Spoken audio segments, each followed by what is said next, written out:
വയനാട് ജില്ലയിലെ പ്രധാനപ്പെട്ട വിനോദസഞ്ചാര കേന്ദ്രങ്ങളാണ് ഇന്നത്തെ വീഡിയോയിൽ പങ്കുവെക്കുന്നത്. എന്നൂര് ഗോത്ര പൈതൃക ഗ്രാമം, പൂക്കോട് തടാകം, Chembra peak, Chooralmala,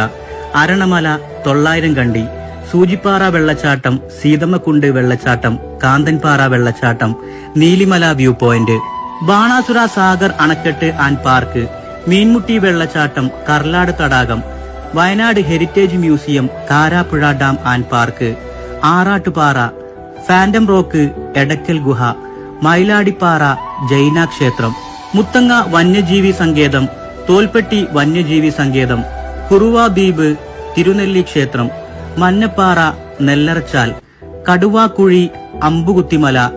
ചിറപ്പുല്ലുമല, Vythiri park, Kurumbalakotta, Chingeripara, glass bridge, Tipu കോട്ട, Pazhassi park, Makkimala eco tourism centre, Lakkidi ചുരം തുടങ്ങിയവയാണ് വയനാട് ജില്ലയിലെ പ്രധാനപ്പെട്ട വിനോദസഞ്ചാര കേന്ദ്രങ്ങൾ.